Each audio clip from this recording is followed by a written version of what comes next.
வணக்கம். நான் திரைப்பட இயக்குனர் மற்றும் பாடாசிரியர் பட்டுராம் செந்தில். ஐயா தோழர் ஜீவாவை பத்தி இன்னைக்கு ஒரு பதிவு பார்க்கலாம்னு விருப்பம். தோழர் ஜீவா வறுமையில் வாடினாலும் தன்மானம் மிக்க ஒரு மனிதர், சமூக நீதி பாதுகாவலன், ஏழைகளின் தோழன், சாமானியரின் குரல், இன்னொன்று பல விஷயங்கள் அவரை பத்தி சொல்லலாம். ஏழைக்காக ஒரு ஏழையாக நின்ற ஒரு மனிதர்னு சொல்லலாம். அவரை பத்தி ஒரு பதிவு, காமராஜருக்கும் அவருக்கும் ஒரு பதிவு மட்டும் நம்ம இன்னைக்கு பார்க்க போறோம். தாம்பரத்துல அவ்வை தொடக்கப்பள்ளி தொடங்குறதுக்கு ஐயா காமராஜர் வர்றாங்க. அப்ப வரும்போது இங்க உடனே காமராஜர் தன்னோட உதவியாளர்கிட்ட கேட்கிறாரு, தோழர் ஜீவா இங்கதான் இருக்கிறாரு, அவரை நம்ம கூட்டி போலாம், அவர் எங்க இருக்கான்னு பாரு அப்படின்னு சொல்லி கேட்கிறாரு. அவர் வீடை காட்டுறாங்க. அப்ப உடனே போய் தோழர் ஜீவா உள்ள பார்க்கும்போது ஜீவா வீட்டுக்குள்ள இருந்து வெளியே வர்றாரு. பார்த்தா, ஜீவா நீ தானே இந்த அவ்வை தொடக்கப்பள்ளிக்கு அடிக்கல் நாட்டின, வா இந்த பள்ளியை திறந்து வைக்க போறேன், நீ வா கூட அப்படின்னு சொல்லி கூப்பிடுறாரு.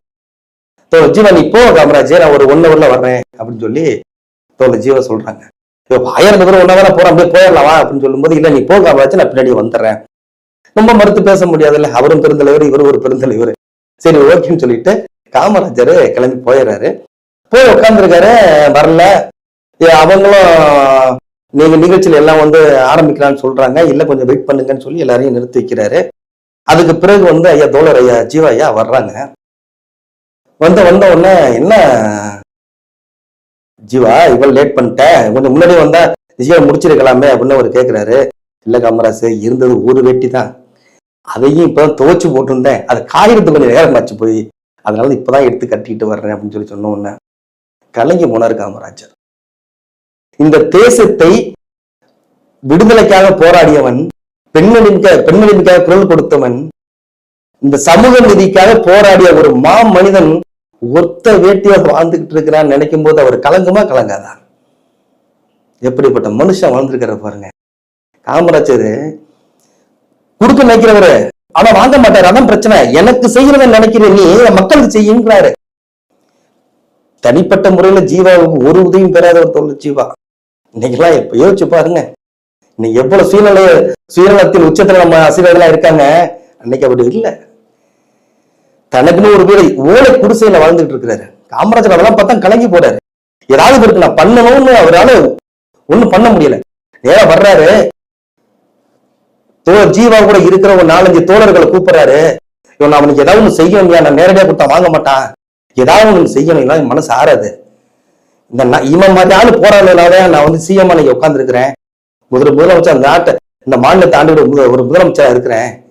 இப்படிப்பட்ட மனிதெல்லாம் வறுமையில வரும்போது மனசு கேட்க மாட்டேங்குது, நான் நேரடியா கொடுத்தா வாங்க மாட்டாரு, ஏதாவது ஒண்ணு சொல்லுங்களேன் ஐடியா அப்படின்னு கேட்கும்போது, அவங்க மனைவி இப்ப கொஞ்சம் படிச்சிருக்காங்க, அவங்களுக்கு ஒரு வேலை வாய்ப்பை ஏற்படுத்தலாம்னு எல்லாரும் பேசி முடிவெடுக்கிறாங்க. அதே போல காமராஜர் சொல்றாரு, ஒரு விண்ணப்பத்தை மட்டும் அவங்க மனைவியை கொடுக்க சொல்லுங்க, நான் ஒரு வேலை போட்டு கொடுத்துறேன், 3 நேரம் சோறாவது அவன் தின்னுட்டுமியா அப்படின்னு ஆசைப்பட்டவர் காமராஜர். கொள்கை தான் வேற, ஆனா சிந்தனை ஒண்ணுதான் அவங்களுக்குள்ள இருந்துக்கு பாருங்க.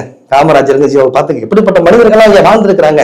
எதிர்கட்சி என்று பார்க்கவில்லை, மனசு இப்படிப்பட்ட மனசெல்லாம் இப்படி கிடக்கக்கூடாதுன்னு சொல்லி கஷ்டப்படுறாரு காமராஜர். ஜீவா அதற்கு பிறகுதான் 3 நேர உணவு உத்தரவாதம் வந்துன்னு சொல்றாங்க, எல்லாரும் சொல்றாங்க. அப்படி அதற்கு பிறகு கூட மறைமலை அடிகளார் இவருக்கு ஒரு இடம் கொடுத்து வீடு கட்டணும்னு சொல்லி சொல்லும் போது இவர் சொல்றாரு, எனக்கு மட்டும் கொடுத்தா நான் வாங்க மாட்டேன், என் தாம்பரம் மக்களுக்கு ஃபுல்லா கொடுங்க, அப்ப நான் வாங்கிக்கிறேன் அப்படின்னு சொல்லி இருக்கிறாரு. முதல்ல என் மக்களுக்கு கொடுங்க, அதுக்கு பிறகுதான் நான் அப்படின்னு சொன்னேன். ஒரு மனிதன், ஒப்பற்ற தலைவனுக்கு தகுதி யாருன்னு பாருங்க. ஒரு சாமானியன் தலைவரா இருந்தா மட்டும்தான் அந்த தேசம் நலம் பயக்கும். ஒரு சாமானியனை பாருங்க, எந்த கட்சியுமே ஒரு கூலி வேலை செய்யறவன், ஒரு மீனவன், ஒரு நெசவாளன், ஒரு விவசாயி, எவனையாவது ஒருத்தன் கஷ்டப்படுற குடிசையில இருக்கிற கூட்டு எலெக்ஷன்ல ஒரு தொகுதியில வேட்பாளரா நிறுத்த எந்த கட்சிக்கும் தகுதி இருக்கா? நிறுத்துவீங்களா? நிறுத்துங்களேன். அவனுக்கு எத்தனை கோடி பணம் இருக்கு, இந்த எலெக்ஷனுக்கு எவ்வளவு செலவு பண்ணுவான்? ஏன்னா இன்னைக்கு எலெக்ஷன்ல செலவு பண்றது இன்வெஸ்ட்மெண்ட் இல்ல, 100 கோடி போட்டா 500 கோடி சம்பாதிக்க போறோம். அந்த காலகட்டத்துக்கு நம்ம தள்ளிட்டோம். எப்படி இருந்திருக்காங்க பாருங்க அரசியல்வாதிகள். நம்ம இல்ல, நம்ம பேசாம அந்த காலத்துல பிறந்திருக்கலாமோ, என்ன பண்ண முடியாது, நம்ம ஒண்ணும் பண்ண முடியாது இல்ல.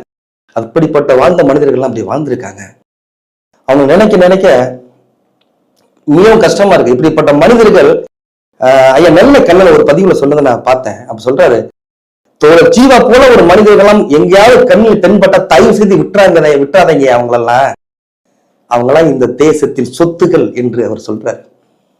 தோழர் ஜீவாவையும் கர்ம வீரர் காமராஜை பற்றி இன்னும் நிறைய நாம் பார்ப்போம். உங்கள் திரைப்பட இயக்குனர் பட்டுராம் செந்தில், பட்டுராம் பட்டறை வாயிலாக உங்களை சந்திப்பதில் மிக்க மகிழ்ச்சி. நன்றி, வணக்கம்.